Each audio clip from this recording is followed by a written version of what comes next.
Assalamualaikum warahmatullahi wabarakatuh. Selamat malam, salam sejahtera untuk kita semua. Yang kita hormati Al-Mukarramah Ibu Hajah Megawati Soekarno Putri, Presiden Republik Indonesia kelima, Bapak Menteri Dalam Negeri, Bapak Menteri Kumham yang berbahagia, seluruh pimpinan Aliansi Ormas Sosial Keagamaan Pemuda dan Mahasiswa yang tadi dibacakan 31 jumlahnya, plus Lembaga Persahabatan Ormas Islam. Di situ ada Al-Irsyad, ada PUI, Perti, Persis, Matul Anwar, Wasliyah, PT, IKD, semua jumlahnya 11, plus NU menjadi 12. Bapak-bapak Ibu sekalian yang hadir pada malam hari ini, kita bersyukur kepada Allah dan terima kasih kepada pemerintah Republik Indonesia, dalam hal ini Presiden Bapak Jokowi, yang telah mengeluarkan keputusan bahwa hari lahir Pancasila adalah tanggal 1 Juni, bukan 18 dan bukan tanggal 22. Yang setuju silakan, yang nggak setuju nggak paten. Jauh sebelum berdirinya NU, jauh sebelum berdirinya NKRI, Kiai Haji Hasyim Asy'ari, pendiri NU dan kakeknya Gus Dur, tahun 14 sudah mempunyai visi misi, yaitu ingin memperjuangkan lahirnya sebuah semangat ukhuwah Islamiyah dan ukhuwah watoniyah, persaudaraan sesama umat Islam dan persaudaraan sesama anak bangsa ini. Kalau dalam bahasa Arab namanya Ruhuddin, Ruhul Watoniyah, spirit religius dan spirit nasionalis. 14. Sangat betul, sangat tepat visi misinya Mbah Hasyim Asy'ari, di mana sekarang bisa kita buktikan Islam tanpa semangat nasionalis terjadi di Timur Tengah. Jutaan nyawa menghilang, mubadir, sesama Islam, sesama Arab, Afghanistan, Irak, Suriah, Yaman, Libya, dan saya tidak yakin kalau 10 tahun lagi sudah selesai. Apa yang hilang dari mereka? Bukan semangat Islam, yang hilang adalah semangat kebangsaan. Oleh karena itu, Islam Nusantara adalah Islam yang sinergi dengan semangat nasionalisme. Nasionalismenya Kiai Hasyim Asy'ari atau NU bukan karena terpengaruh oleh Partai Ba'ath, nasionalis sosialis sekuler yang didirikan oleh Mitchell Akhlaq, yang diikuti oleh Saddam Hussein, Hafid Assad, Jamal Nasir, Muammar Gaddafi. Bukan pula nasionalismenya Kiai Hasyim karena membaca bukunya Ernest Renan, What is Nation, yang ditulis pada tahun 1895. Bukan. Tapi nasionalisme Kiai Hasyim Asy'ari tumbuh dari hati yang beriman kepada Tuhan. Sehingga Kiai Hasyim Asy'ari punya jargon hubbul waton minal iman. Membela tanah air bagian dari iman kepada Tuhan. Walaupun sudah beriman dengan rukun-rukun iman yang 6, kalau belum mencintai, membela tanah air, belum sempurna imannya. Sampai segitu. membela tanah air hukumnya fardhu ain. Setiap individu, yang kaya, yang miskin, yang pandai, yang tidak berpendidikan, yang elit, yang grassroots, wajib seperti wajibnya salat, wajib membela tanah air. Barang siapa mati dalam rangka membela tanah air, syahid. Barang siapa mengkhianati tanah airnya, berpihak kepada penjajah, boleh dibunuh. Walaupun tidak kafir, karena biasa saya nggak pernah mengkafirkan orang. Nggak kayak orang Islam sekarang, udah mengkafirkan orang. Biasanya jenggot-jenggot itu biasanya.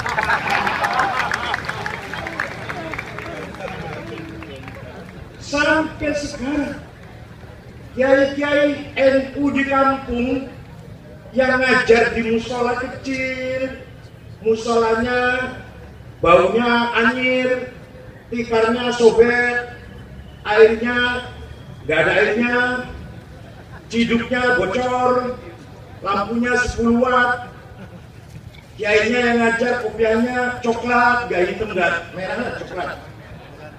Tapi apa yang diajarkan oleh kiai NU di desa-desa? Masyarakat yang akur ya, yang saling gotong royong, saling tolong menolong. Saya dengar kamu habis bertengkar kemarin, jangan lagi-lagi ya. Saya dengar kamu mau bercerai dengan istri kamu, nggak usah ya. Ketika panen hasil padinya gagal, apa kata kiai kampung tadi?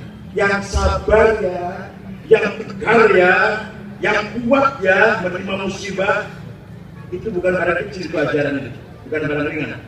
Itu artinya kiai kampung, kiai dusun sedang membangun karakter bangsa, sedang memperkuat kepribadian dan watak jati diri bangsa Indonesia, sedang menyempurnakan integritas bangsa terhadap bangsanya. Luar biasa. Dari kiai kampung itulah kemudian lahirlah Nahdlatul Ulama pada tahun 1926, muktamar di Banjarmasin, Kalimantan Selatan tahun 36, yang hadir kiai-kiai pakai sarung semua, karena pakai celana itu haram niru Belanda. Pakai sarung semua yang hadir itu. Ini maksudnya bukan masalah haram niru Belanda. Sarung itu demokratis, memberikan gerak bebas luar dalam, dan pragmatis, gampang dipakai, gampang dilepas. Makanya kalau dia pakai sarung, anaknya banyak, 8. Ya kalau Pak Menteri yang pakai celana 2, pakai celana sebabnya. Keputusannya Kiai Sarungan di Banjarmasin tahun 36 itu, 9 tahun sebelum merdeka, yang pakai bakyak, pakai itu sendal dari kayu, yang pakai baju koko, apa keputusannya? Kelihatan deso banget kayak gini. Kami Nahdlatul Ulama menghendaki berdirinya negara Darussalam, negara yang damai, bukan Darul Islam. Karena Islam diamalkan, bukan dikonstitusikan. Islam dipahami, dikaji, bukan dipolitisasi, dimanfaatkan untuk kepentingan politik. Sekarang kita lihat banyak saudara-saudara kita yang dengan mengatasnamakan Islam, jihad, itu salah semua, ngajinya belum selesai. Maklum pesantren kita 2 minggu libur sekolah. Kalau kayak NU minimal 5 tahun di pesantren, mereka 2 minggu pas libur sekolah. Langsung pakainya ganti, gamis, jidatnya hitam, jenggotnya panjang. Allahu Akbar, negara Islam. Jadi NU 9 tahun sebelum merdeka sudah mencita-citakan berdirinya negara Darussalam, bahasa kitanya negara kebangsaan, nation state. Maka tidak kurang kiai-kiai dari seluruh Indonesia ini yang berkorban dengan nyawanya, dengan segalanya demi kemerdekaan berdirinya negara publik yang merdeka yang kita cintai, Republik Indonesia ini. Bahkan yang masang bom di mobilnya Brigjen Malabi komandan pasukan nikah dari Inggris itu bukan tentara, santri Tebuireng, namanya Harun. Tapi Harun larinya kurang agak jauh, malah menonton ingin lihat hasilnya seperti apa. Brigjen Malabi mati, Harun pun mati. Ada juga santri namanya Asy'ari naik ke atapnya Hotel Orient, sekarang Hotel Majapahit, menyobek-nyobek bendera Belanda, menggantinya dengan merah putih, ditembaki dari bawah, dari kanan kiri. Rupanya yang nembak gak pinter, jadi dia selamat karena dia sakti nggak, karena nembaknya nggak pinter. Ibu Mega dan Bapak Ibu sekalian, oleh karena itu NU sejak dulu, sekarang dan seterusnya malah diperkuat keputusan Muktamar tahun 84 ketika Gus Dur pertama kali menjadi ketua PBNU bahwa Indonesia sebagai negara NKRI berdasarkan Pancasila dan Undang-Undang 45 sudah final. Maka barang siapa yang ingin merubah 4 pilar ini berhadapan dengan Nahdlatul Ulama. Dengan bangsa-bangsa itu lah. Dengan ansor-ansor itu. Jangan dikira Kiai NU cuma bisa tahlil. Ternyata peranannya sangat penting membangun karakter bangsa. Lihat ulama-ulama Timur Tengah, Irak, Syria, Yaman, pinter-pinter agamanya, tapi nol, tidak mampu meredam rakyatnya yang konflik, tidak mampu. Di kita ulamanya lumayan, tapi peranannya maksimal. Bahkan ulama ini kampung kadang berdoa saja terbalik. Aghnia biharamika halal. Ya Allah, berilah rezeki yang haram-haram, jangan yang halal. Gitu ya jamaahnya, amin. Dan maklum kiai deh sholat. Ada lagi kiai yang belum apa doa tahlil jadi membaca. Allahumma ighfir lahu warhamhu wa warhamhu. Itu dua selama dalam. Bukan aturan.